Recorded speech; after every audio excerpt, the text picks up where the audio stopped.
Labdien! Mani sauc Linda Strūve, strādāju lauka attīstības daļā un gribētu jums pastāstīt par pasākumu, kas arī drīzumā atvērsies, ko sauc atbalsts Eiropas Inovāciju partnerības darbu grupu projektu īstenošanai. Un ir tā, ka tuvojās projekta iesniegšanas otrā kārta, kas tiks atvērta no 4. novembra un līdz pat 4. decembrim. Un šim pasākumam pieejamais finansējums šai kārtai ir 1 800 000 eiro. Atbalsts ir paredzēts saimniecības līmeņa projektiem. Mazliet vēlāk pastāstīšu, kas tas tāds ir. Un maksimālais projekta īstenošanas termiņš ir 5 gadi no dienas, kad ir pieņemts lēmums jau par projekta atbalsta piešķiršanu, bet ne ilgāk kā līdz 29. gada 30. jūnijam.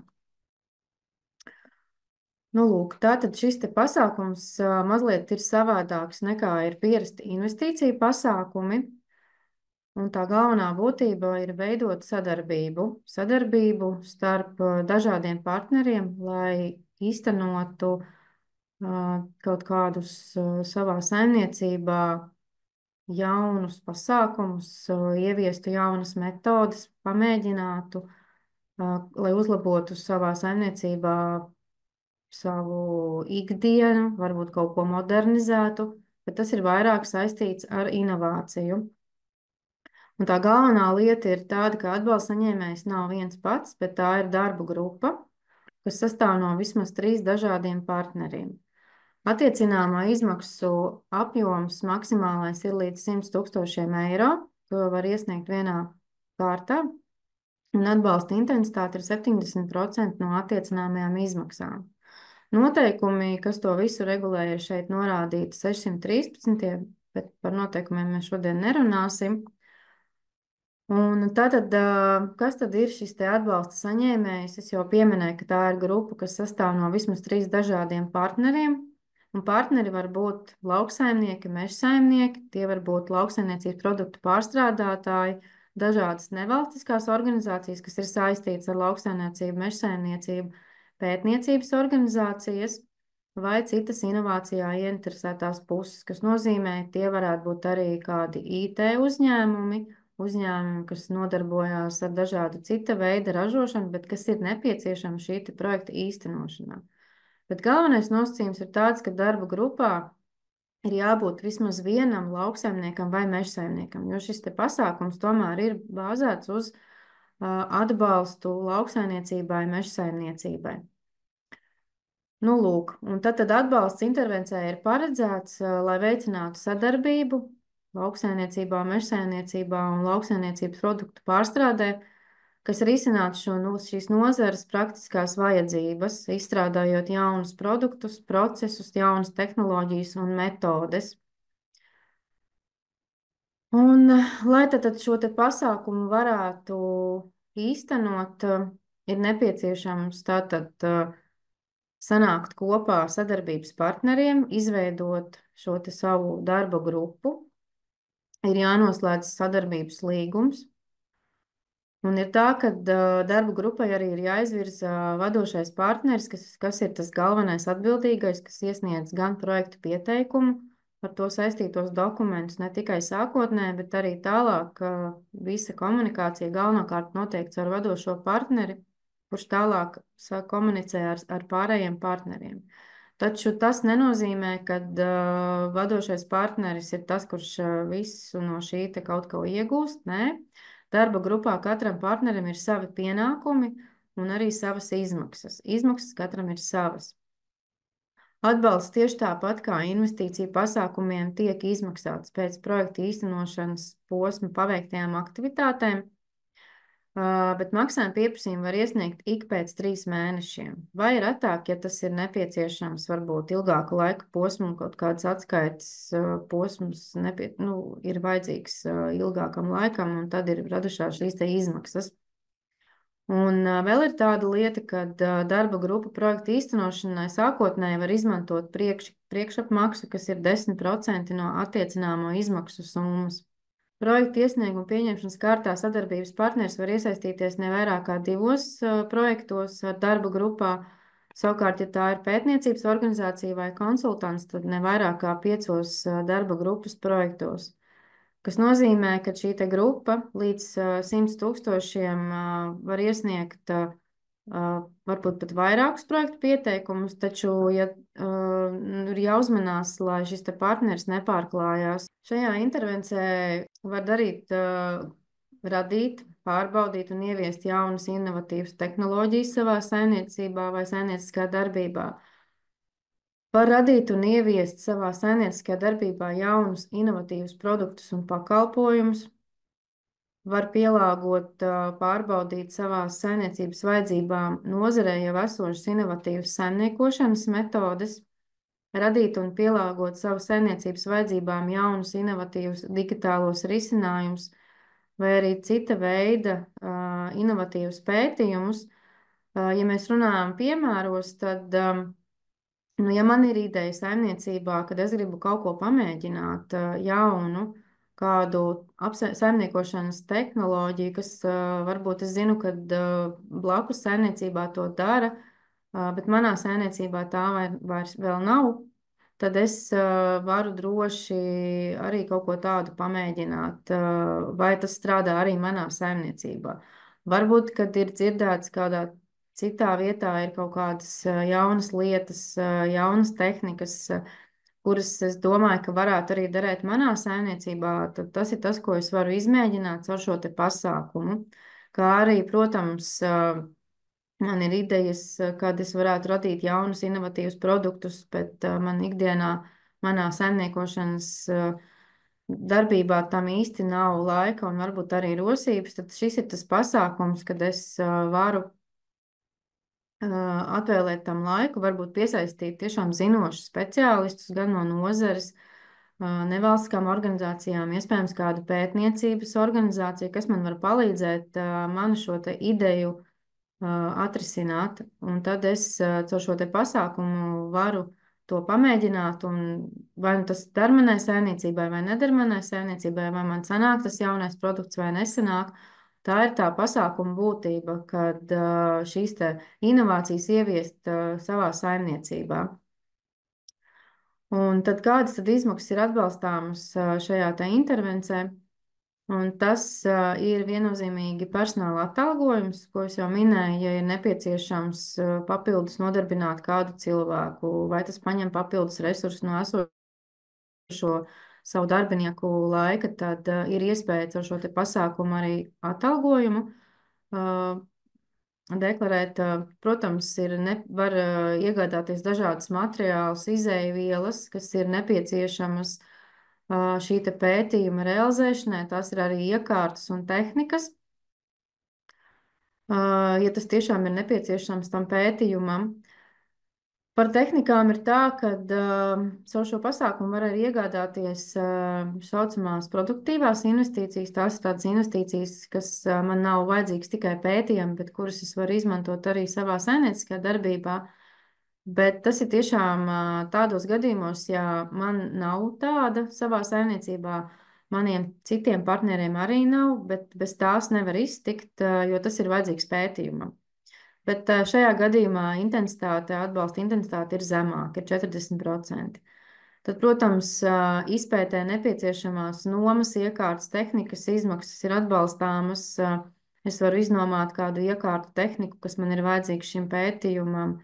Es varu piesaistīt dažādus pakalpojumus, ja man ir nepieciešams. Man ir nepieciešams tur pakalpojums par IT jomu, iespējams, man tur kaut ko vajag savā saimniecībā digitalizēt. Un tad es varu piesaistīt šādu te veida pakalpojumus. Kā arī, protams, šim te pasākumam vienmēr ir nepieciešama jauna zināšana iegūšana, tāda pieredzes apmaiņa nozarē, un tad šī pasākuma ietvaros ir par šo te projekta tēmu ir iespējams arī piedalīties dažādās konferencēs, izstādēs, semināros, lai varētu papildināt šo te pētījumu, ko jūs esat nolēmis īstenot. Un, protams, atbalstāms ir arī publicitātes izmaksas. Tātad atbilstības nosacījumi projektā iesaistītiem partneriem, kas tad ir, katram partnerim jāizdara, lai viņš varētu kļūt par šīs te darba grupas dalībnieku un kopā darba grupa varētu startēt šajā pasākumā. Viennozīmīgi iesaistītiem partneriem nevar būt nodokļu parādi, nevar būt vides sodi un dažādas sankcijas, kas ir daudzos pasākumos partnerim, ja viņš ir juridiska persona, nevar piederēt vairāk kā 25 kapitāla daļas offshore valstīs, kā arī darba grupai jāatbilst ar intervences nosacījumiem, kas nozīmē, ka jā, darba grupā ir iesaistījušies šie te lauksaimnieki, mežsaimnieki, kas arī šajā pasākumā ir nodefinēti nosacījumi, kas tad ir lauksaimnieks un mežsaimnieks. Un tātad jāatbilst šīs te nosacījumiem, lai darba grupa būtu atbilstoša. Un, protams, visiem projektiem, tieši tāpat kā investīcija projektiem, ir arī projekta atlases kritēriji. Minimālais punktu skaits, kas ir jāsavāc, lai pretendētu uz atbalstu, ir 35 punkti. Tad par pieteikšanos un dokumentiem. Projekta iesniegšana ir dienesta elektroniskajā pieteikšanās sistēmā. Un pieteikuma forma ir pieejama EPSI. Šobrīd viņi jau var sākt lēnām aizpildīt un saprast tās prasības, kas ir nepieciešamas. Taču tā kā kārta ir atvērta no 4. novembra, tad būs iespējams iesniegt šo pieteikumu jau aizpildītu tikai no 4. novembra. Tātad tur ir pieteikuma forma, kur ir jāizpilda, kas ir prasīts. Papildus, kas ir ar projektu jāiesniedz, ir šis sadarbības līgums, kas regulē šīs darba grupas pienākumus, kas ir šīs darba grupas izveides pamatā. Katram partnerim ir jābūt atbalsta pretendenta deklarācijai. Tad projektā iesaistītam personālam ir nepieciešams iesniegt prasmu un kvalifikācijas aprakstu, jeb CV, kā mēs to saucam, sadarbības partnera nodrošināto līdzfinansējumu daļu. Ja 70% ir atbalstāmā intensitāte, tad vismaz pa 30% ir jābūt šim te nodrošinājumam, ka partnerim ir pieejams finansējums. Bet to var arī apliecināt viens partners par visiem. Arī tāda iespēja ir. Bet, ja projektā iesaistās šie partneri no pētniecības organizācijām vai nevalstiskām organizācijām, tad ir jāiesniedz apliecinājums par viņu pārstāvu norīkošanu šo projektu īstenošanā.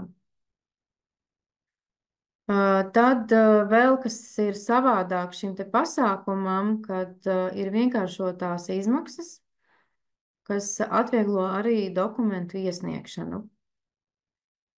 Jo tad projektā nodarbināto personāla atalgojuma likme mums ir noteiktas 3 veida likmes, kas ir 7, 11 un 18 eiro.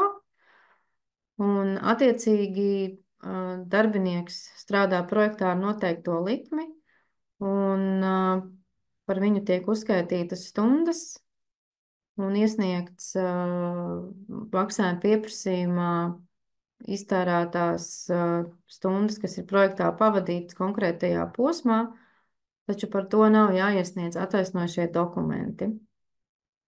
Tas pats arī ir par vienas vienības izmaksas, ir arī par komandējumiem, kas attiecās uz 1 kilometru izmaksas degvielas patēriņam, kas vairāk ir saistīts šajā pasākumā ar komandējumu braucieniem, kas ir tādi dienesta braucieni tepat pa Latviju, kā arī, protams, braucot ārpus Latvijas ir naktsmītnēm un dienas naudas aprēķinām ir šīs te vienkāršotās izmaksas. Kā arī šajā pasākumā ir pieejams netiešās izmaksas. Tās ir tādas izmaksas, kas ir radušās ar projektu saistītas, bet nav tieši ar projektu kā atalgojums, tur materiāli, bet ir nepieciešams izmantot kaut kādas telpas, ir komunālie pakalpojumi, kancelējas preces, kaut kāds aprīkojums, amortizācijas izmaksas, kas tiešām ir nepieciešams varbūt pašam partnerim, lai kaut vai gatavotu dokumentus, ko iesniegt pie maksājuma pieprasījuma, bet viņas ir ļoti nelielas, un attiecīgi tad tās ir novirzāmas pie šīm te netiešajām izmaksām, un par viņām arī nav nepieciešams iesniegt pamatošos dokumentus. Bet tās ir tādas atsevišķas izmaksas. Par pārējām izmaksām, ko es pieminēju, protams, tieši tāpat kā citos pasākumos, ir izmaksu pamatojušie dokumenti, jābūt gan samaksātam rēķinam, apmaksātām algām, konta pārskatām, kur tas ir atspoguļots, un tas ir jāpievieno pie maksājuma pieprasījuma.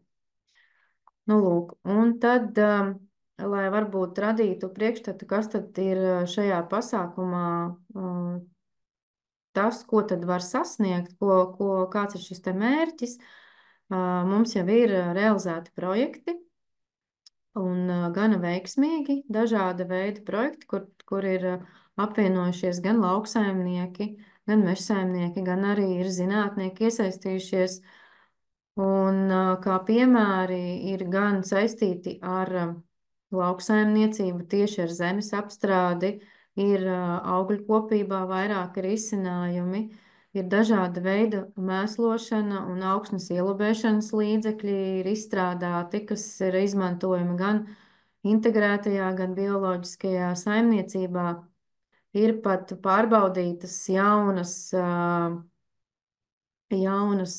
šīs te gan kartupeļu šķirnes, gan pupiņas un dažādi augi, kas varbūt Latvijā nav bijuši līdz šim audzēti. Un šajā pasākumā ir izmēģināts, kā tad Latvijas apstākļos aug šie te jaunās šķirnes, jaunās sēklas, un vai viņas ir piemērotas, kāda ir raža. Jo, protams, tas mērķis ir savā saimniecībā ieviest kaut ko jaunu, pamēģināt, bet lai tas nes arī kaut kādu ekonomisko pienesumu un iespēju daudzveidot, dažādot savu saimniecisko darbību. Tāpat mums ir arī dažādi smilkšķēru stādījumos, gan kā uzlabot ogus, jo tas arī ir skaidrs, ka Latvijā ir diezgan daudz smilkšķēkšķu stādījumi no šīs te raibspārnu mušas radītie postījumi. Tad arī šajos projektos ir meklēti risinājumi, kā novērst šos kaitējumus, lai tās ogas būtu kvalitatīvas un varētu viņas arī realizēt. Tāpat ir bijuši arī izmēģinājumi uz dažādiem, ne uz nu, teiksim, izmēģinājumu lokopības nozarē.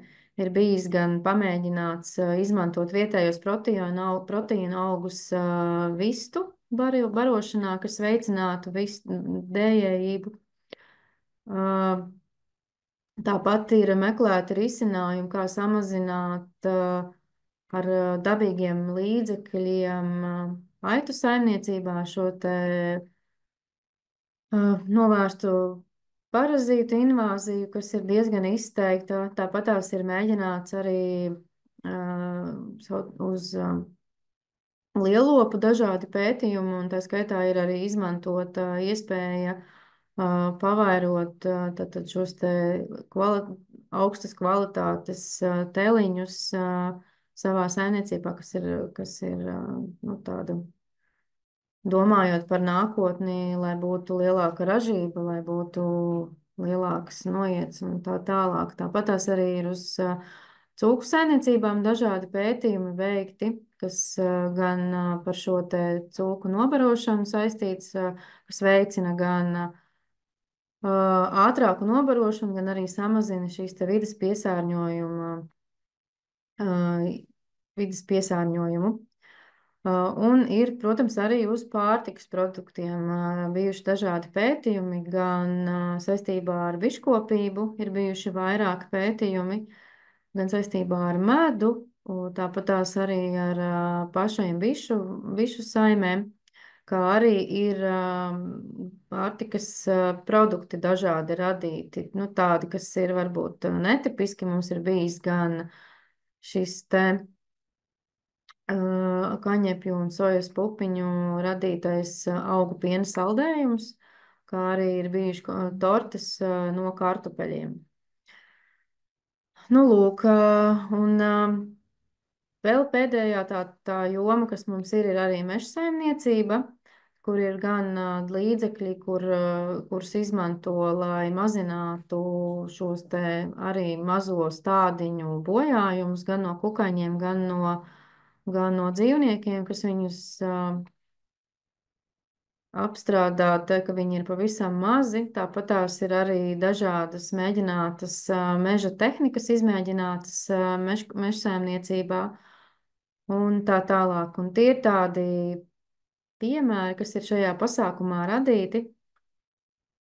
Bet tas galvenais uzsvars tomēr ir tam, ka mēs aicinām gan lauksaimniekus, gan mežsaimniekus padomāt, varbūt ir kaut kas jauns, kaut kāds sen nerealizēts sapnis, ko jūs vēlaties savā saimniecībā ieviest, ko jūs gribētu pamēģināt, tad šī ir tā iespēja, ka jūs to varat darīt.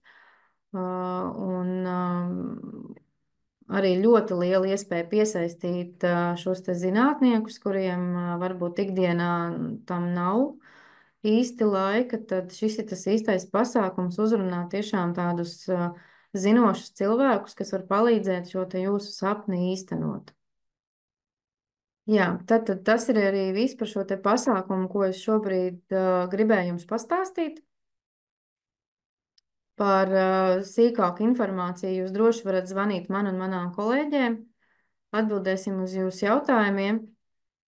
Tātad projekta pieteikšanās kārta mums ir no 4. novembra un gaidīsim pieteikumus. Paldies jums par uzmanību!